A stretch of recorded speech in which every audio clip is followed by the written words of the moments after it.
Sua Bíblia no livro de Atos dos Apóstolos, capítulo 17,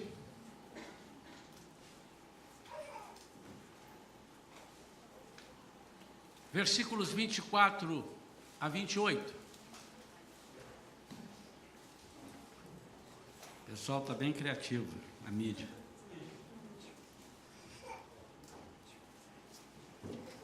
Atos 17, 24 a 28 diz assim: o Deus que criou o universo e tudo o que nele existe é o Senhor dos céus e da terra, e não habita em santuários produzidos por mãos humanas. Ele também não é servido pelas mãos dos homens, como se precisasse de algo, porquanto Ele mesmo concede a todos a vida, o fôlego, e supre todas as nossas demais necessidades. De um só homem, fez Deus todas as raças humanas, a fim de que povoassem a terra, havendo determinado previamente as épocas e os lugares exatos onde deveriam habitar. Deus assim procedeu para que a humanidade o buscasse e provavelmente, como que tateando, o pudesse encontrar, ainda que de fato não esteja distante de cada um de nós. Pois nele vivemos, nos movimentamos e existimos, como declaram alguns dos vossos poetas, Paulo falando ao pessoal de Atenas isso, porquanto dele também somos descendentes. Pai, fala conosco, queremos ouvir somente a Tua voz, em nome de Jesus, Senhor. Fala profundo, fala, Senhor, e muda o estado de coisas na nossa vida que precisa ser mudado. Nós oramos confiando que o Senhor já está fazendo, em nome de Jesus. Amém? Amém. Nós hoje temos como título, nem sempre eu vou dar o título, porque eles vão publicar ali, eu achei interessante o desenho que eles colocaram. Acabou o combustível, é o título da mensagem de hoje. Acabou o combustível. Amados, primeira coisa que nós precisamos fazer nesta noite é um exercício mental, um exercício que vai nos fazer perceber e nos colocar numa posição que devemos estar como servos de Deus. Primeira coisa, o exercício é: quem nos dirige? Espírito Santo. Esse é um combustível que não pode faltar na nossa vida. Ele é o principal combustível das nossas vidas. É Ele quem produz o dínamo que nos move, que nos dá poder. Nós temos falado aqui sobre o empoderamento dos servos de Deus, com o propósito de servir a Deus, e cada um sendo usado no momento que aprouver a Deus, que Deus der a oportunidade. Esse poder manifestado por Deus venha sobre cada vida e faça dessa vida uma vida, redundância, poderosa, para que o nome de Jesus e somente o nome dele seja glorificado. Esse poder é um poder diferente do poder da terra, de um poder humano, é um poder que vem do alto. E porque ele vem do alto, ele é um poder que não tem falhas, você não encontra falhas nele. Porque ele vem do alto, ele é um poder que contempla o que estamos passando, mas mais que isso, como dissemos de manhã, ele contempla o que vem pela frente. E muitas vezes nós nos esquecemos que nós temos essa arma poderosa nas mãos, que é o poder de Deus, o Espírito Santo, e que esse combustível faz uma diferença tremenda na nossa vida. Esse combustível, ele é responsável para atuar em duas frentes principais. Há em outras, mas duas frentes principais sem as quais nós não podemos atuar como servos de Deus. A primeira frente é a fé, e a segunda frente é a oração. Nota, irmãos, que a fé não é algo que você diz assim, a partir de agora eu vou ter fé. Você tem que pedir fé a Deus. Eu não estou falando na fé de acreditar. As pessoas, não, eu acredito, eu tenho fé que o pastor vai chegar hoje e vai poder pregar. Não, eu tenho fé que o irmão vai me pagar. E aí às vezes tem que ter muita fé. Eu tenho fé que fulano vai chegar e vai falar comigo. Você tem um sentimento de que você vendo as coisas, por tudo que você vê, pelo conhecimento que você tem das causas e das pessoas, você diz, eu tenho fé que isso vai acontecer, porque você está baseado em fatos, em exemplos. Mas a nossa fé, a fé em Deus é diferente. Essa fé, ela é dom de Deus. Então essa você tem que pedir. Em Lucas capítulo 17, por exemplo, no versículo 5, está lá os discípulos conversando com Jesus, e Jesus falando com eles e orientando, e eles dizem, Senhor, aumenta a nossa fé. Então quem aumenta, quem dá essa fé é Deus, mas essa fé para exercer o poder de Deus, porque se algo é espiritual, nós temos que concorrer com as coisas espirituais para trabalhar com as coisas espirituais. Entendem isso, amados, ou não? A fé é de fato um combustível que sem ela nós não fazemos nada. Primeiro combustível que o Espírito Santo nos dá. Então, o Espírito Santo é um combustível, mas ele traduz, a primeira coisa que ele traduz é em fé. A segunda coisa que ele traduz é em oração. E em Lucas 11, no versículo 1 também, você observa lá os discípulos pedindo ao Senhor, Senhor, ensina-nos a orar. Ensina-nos, como é que ora? Por quê? Ensina-nos a falar contigo, ensina-nos, e aí não é ter uma retórica, não é ter não, mas como é que eu posso falar e ser atendido? Como é que eu posso agradar o teu coração? Porque a oração é uma conversa com Deus, onde há duas mãos, a mão de ida e a mão de volta. E muitas vezes nós falamos e não queremos ouvir, mas a oração tem o sentido de eu falar com Deus e de ouvir Deus. A oração não é uma opção de vida. Não, tem uns irmãos que oram. Não, você sabe que eu nem preciso orar muito, porque eu tenho uma fé tremenda. E olha só, eu tenho uma intimidade com Deus que só de tossir aqui embaixo ele já sabe lá em cima. Isso não é uma opção. A oração precisa fazer parte da vida do homem e da mulher de Deus.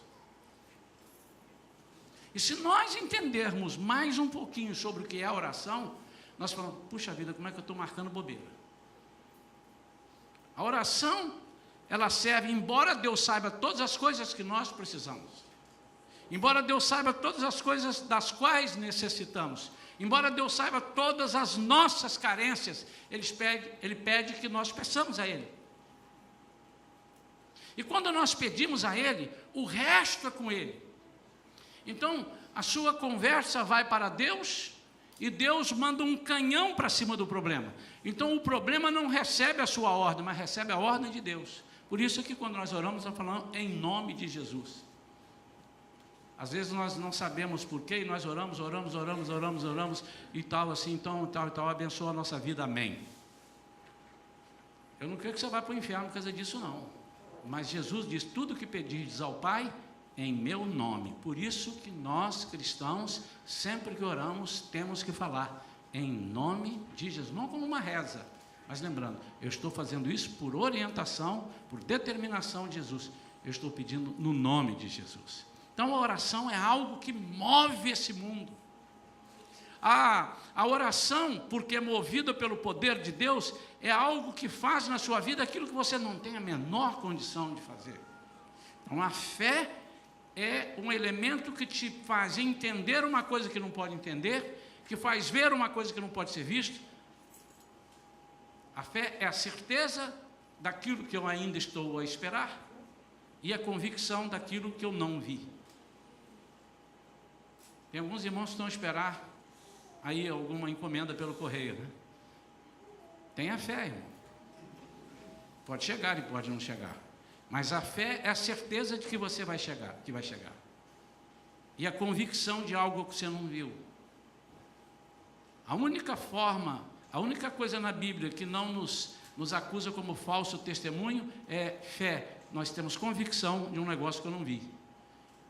Na justiça, se você for dar testemunho de uma coisa que você não viu, você está enrascado. Não adianta, irmãos, nós termos talentos, porque se eu tenho talento, tenho capacidade, há uma diferença entre talento e dom. O dom do Espírito Santo. Mas não adianta você ter talento, porque é o Espírito quem realiza todas as coisas em você. Está lá em 1 Coríntios 12, 11. Ele realiza segundo o seu querer, o querer dele, porque a obra é dele. E é fácil de entendermos isso. Mas quando nós temos talento e não temos o Espírito Santo ou não dependemos dele, nós somos um talentoso em ação, mais nada. Há pessoas que têm um talento de tocar violão, tocar teclado, tocar bateria, tocar flauta. Estou falando de músicos, né? Talento de jogar futebol. Mas é só um talento. É coisa que nasce com a pessoa. Às vezes nasce um pouco acanhado, ele desenvolve, são talentos. Há pessoas que têm talento de aprender alguma coisa que não nasceu com ele, mas ele aprendeu, e ele tem o talento de aprendizado. Mas o dom do Espírito Santo nos leva a uma outra esfera. O dom do Espírito Santo faz-nos entender que nós temos na nossa vida um combustível que nunca vai faltar e não pode faltar. E quando faltar alguma coisa na nossa vida, esse combustível substitui. Nós entendemos isso, nós entenderemos uma série de versículos que talvez até repetimos, mas por que estão repetindo? Veja o que aconteceu com a falta de combustível. Então agora nós vamos falar da falta de combustível mesmo no país. Primeiro passo, primeiro momento, quando começou a greve dos caminhoneiros, eu ouvi algumas pessoas falarem, e certamente muita gente disse, isso não me atinge, eu não sou caminhoneiro, eu não estou dependendo de nada, o caminhão não está trazendo nenhuma carga para mim, e isso daqui a pouco vai acabar, e deixa eu trabalhar, porque eu não dependo desses caminhões, eu tenho aqui meu carro, eu não vou de caminhão, não vou de ônibus, eu tenho meu carro. Nesse momento na vida do crente, é o momento quando nós achamos que nós estamos tão empoderados, nós estamos tão bem na fita com Deus, que nós não precisamos orar tanto. E quando nós definhamos a nossa oração, quando nós diminuímos esse contato com Deus, algumas coisas vão acontecer, e você vai ver. Há uma estratégia do inimigo, e nós precisamos estar atentos a ela, que é fazer você parar de orar, que é, pare de falar com Deus, porque se Deus é quem resolve, eu não falo com Ele, Ele não resolve. Não, mas o Senhor sabe todas as coisas. Mas vamos voltar no início. Por que Ele manda eu pedir? Para que eu tenha fé que Ele agiu, para que haja edificação na minha vida, edificação da minha fé. Então a minha oração é uma ferramenta que não pode faltar. E como é que o inimigo faz para você parar de orar? Eu não preciso, eu não estou fazendo nenhuma bobagem, essa greve não me atinge, eu não tenho caminhão, não estou esperando nenhuma carga, então o primeiro momento é esse. Mas o segundo momento é quando começa a faltar alimento, e alguém diz, está faltando alimento, porque os caminhões não trouxeram os alimentos no mercado. Então depois, eles dizem assim,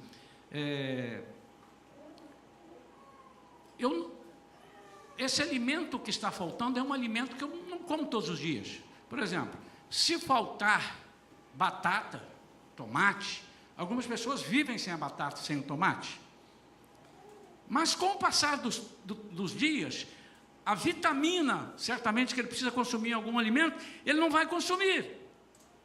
Então, mas o mesmo caminhoneiro que traz o alimento, ele abastece os postos, e você pode ter dito assim, eu não tenho problema, eu vou encostar o meu carro e vou andar de Uber. E os irmãos aqui que têm Uber ficaram muito satisfeitos, porque eles têm um carro a gás, opa, né? E você diz, eu não preciso, eu trabalho do lado da minha casa, eu vou a pé. Mas agora está faltando o combustível que você encostou o seu carro, mas está faltando o alimento. O que é isso? É a palavra. Percebe uma coisa? Pela fé, você entende que tem que orar. Porque, meus irmãos, meus amigos, vocês que estão nos vendo aí pela gravação, quem viveu aqui no tempo de Jesus, levante a mão. Não creio que tenha aqui ninguém com 2000 anos de idade. O que nos faz fechar o olho e falar, Senhor Jesus, eu estou aqui, Senhor, clamando por isso, pedindo isso e isso. Quem fez isso? A fé. E ela é a certeza de que eu serei atendido, que eu serei ouvido, e que Deus vai mover alguma coisa. Então, nessa fé, alguém me diz, fala com Deus, use a sua fé e use a sua oração, e Deus vai te atender. Então, pela fé, o Espírito Santo começa a mover você, para que você então comece a ler a palavra.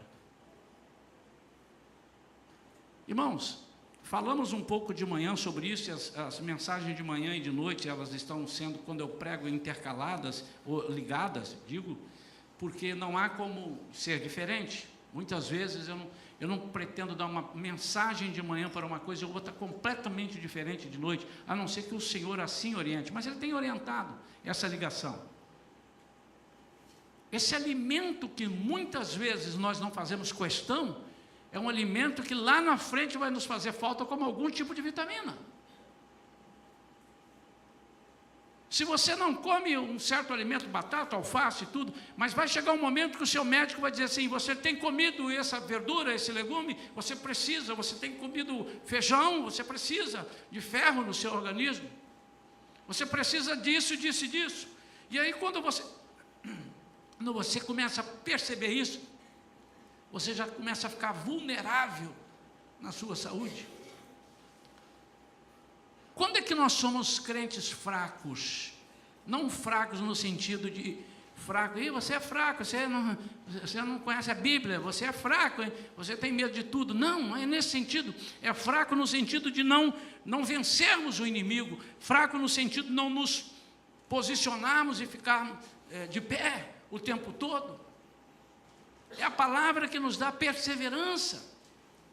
Então, quando faltou o alimento, algumas pessoas começaram a se preocupar, o negócio é grave. E quando você para de ler a palavra, você vai ver que as coisas começam a piorar na sua vida. Terceiro passo é quando começaram as notícias de que os hospitais estavam sem remédio, que os hospitais não estavam podendo atender, e os produtos farmacêuticos não estavam chegando. Mas o que eu vou fazer agora? Eu não estou doente? E eu vi uma pessoa falando, ore para não ficar doente, porque se você chegar no hospital agora está faltando tudo, e às vezes está faltando médico para ir trabalhar, porque ele não teve combustível para ir, o carro dele não teve combustível. O que é o falta remédio? Esse é o ponto onde a nossa saúde pode ficar prejudicada.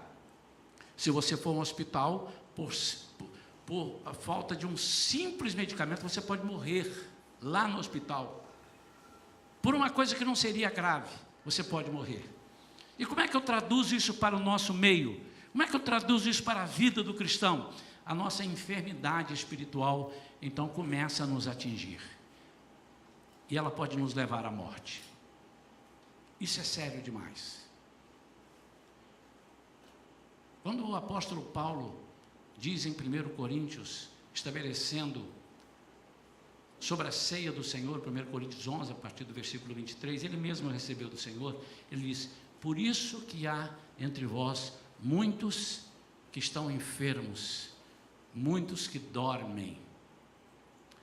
E há em outras citações bíblicas, aqueles que estão mortos, Mortos no sentido espiritual.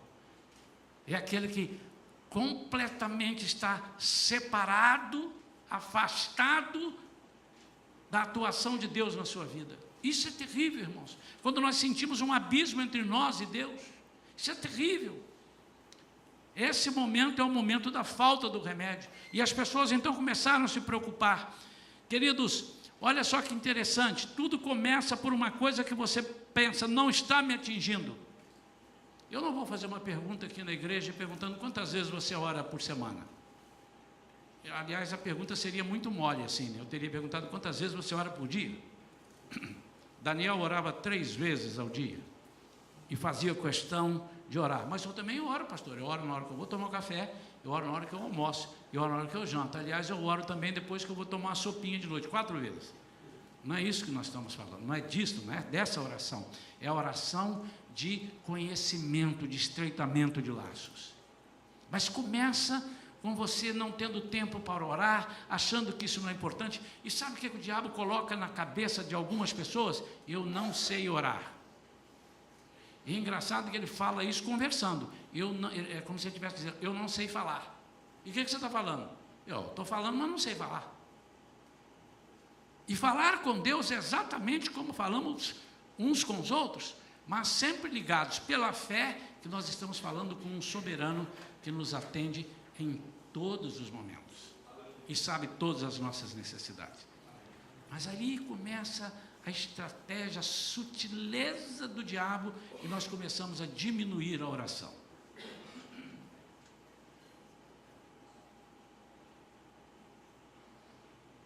É uma coisa quase imperceptível.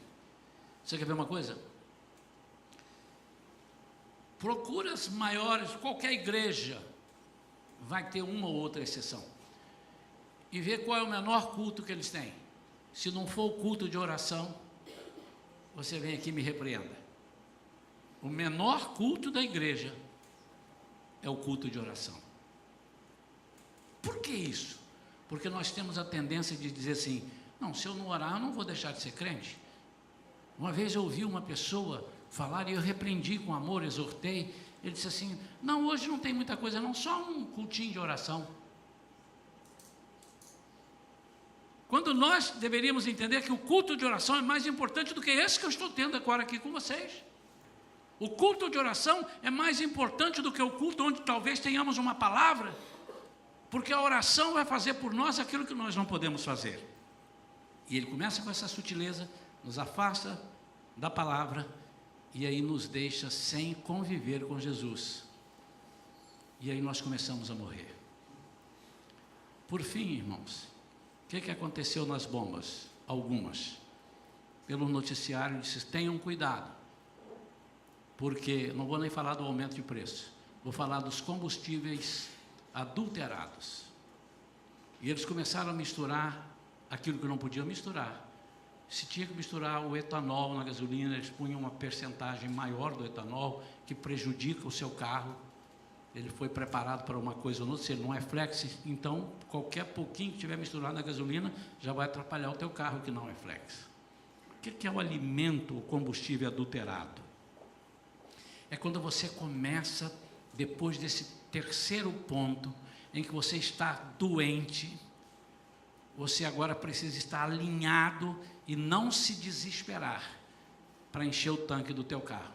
Porque se você se desesperar, além de pagar caro, você poderá botar um combustível adulterado. E o que é isso?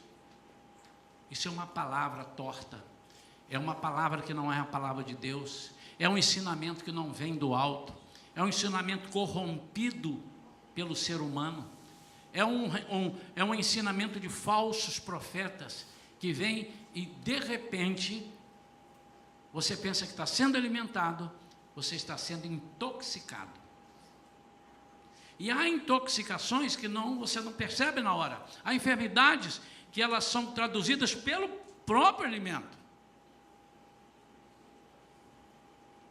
Teve um dia que eu passei mal e disse assim, gente, o que é que eu comi? Não comi demais. Aí a Vera me lembrou, poxa, você empanturrou de torresmo hoje, como é que você não comeu demais? Mas eu não comi nem 200 gramas. E às vezes a gente pensa que por ser alimento, podemos comer qualquer coisa. Há pessoas que não podem comer uma feijoada. Há pessoas que não podem pôr pimenta na sua comida. Há pessoas que não se dão bem com algum tipo de tempero de rua, tempero de bares. Então o alimento, ele precisa ser um alimento genuíno, e esse alimento genuíno só o Espírito Santo pode nos dar. Acabou o combustível. E eu pergunto, tem acabado o seu combustível, o Espírito Santo na sua vida? Tem acabado o depósito que Deus tem dado para que você possa prosseguir e enfrentar todas as agruras, todas as dificuldades? Como está esse combustível? Como é que está? Se eu soubesse que os irmãos iam colocar ali, agora começa a encher o tanque, bota ele no meio, depois joga lá no full, total, completo. Como é que nós estamos? A Bíblia, orientada por Paulo, diz que nós temos que nos encher do Espírito Santo. Então você não precisa só deixar o Espírito Santo vir na sua vida, você precisa deixar o Espírito Santo encher a sua vida. Outra coisa, irmãos, é que quando nós enchemos o tanque, e eu enchi o tanque numa terça-feira, fiquei lá 3 horas e meia na fila, porque senti que a gasolina ia acabar, então enchi o tanque. Passado alguns dias, o tanque, eu andei, precisei adiantar, então baixou o nível do combustível. E eu tive que ir lá encher de novo. E agora que coisa interessante. Ontem, quando eu passei, ou anteontem, não me lembro se foi ontem ou anteontem, eu passei a noite aqui nesse posto, quando eu estava indo para casa, e eu vi que não tinha nenhum carro. Eu entrei, falei assim, tem gasolina? Só tem aditivada. Eu falei, essa mesmo que eu quero. Completa aí para mim. E ele foi com tanta ganância que já encheu 5 litros, 7 litros. E depois eu fiquei pensando, caramba, por que nós não somos assim com o Espírito Santo? Por que nós deixamos esvaziar até na reserva, até o carro sair engasgando? Por que nós não somos assim? Bastou esvaziar 10 quilômetros, 20 quilômetros, 30 quilômetros, enchei-vos do Espírito. Você sabe por que, querido, que nós temos que nos preocupar com isso? E agora volta no carro. E para quem não conhece, eu trabalhei com automóveis muitos anos, e eu vou te dar uma dica. Nunca deixe o tanque do seu carro chegar na reserva para você encher o tanque. Você danifica algumas peças, a bomba de gasolina, a boia que está lá dentro, tudo isso é danificado. Então, quando a gente estiver num nível certo, é um pouco abaixo do meio tanque, você completar o tanque de novo. Quantos não sabiam disso? Paga meu lanche depois na cantina. Quanto mais nós deixamos esvaziar, mais difícil vai se tornar a vida do carro. Mas deixa eu te dizer, não é no dia seguinte, não é na semana seguinte, mas mais na frente você poderá ter um prejuízo muito grande e o mecânico vai te fazer, você costuma andar com esse tanque vazio? Não, olha só, para eu não gastar, eu sempre boto só R$30. Quando ele está chegando no zero, eu vou lá e boto mais R$30. Meu amado, de 30 em 30, você vai gastar os 150 que você precisa. Então é melhor você esperar, fica o carro parado, junta 30, 30, 30, 30, quando você tiver 150, vai lá e enche no seu carro. Na nossa vida como cristãos, precisamos proceder da mesma forma. E como é que isso acontece, pastor? E agora eu vou encerrar. Quantos querem que eu encerre? Diga amém.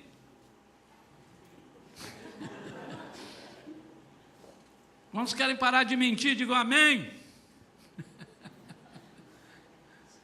Sabe como isso acontece, irmãos?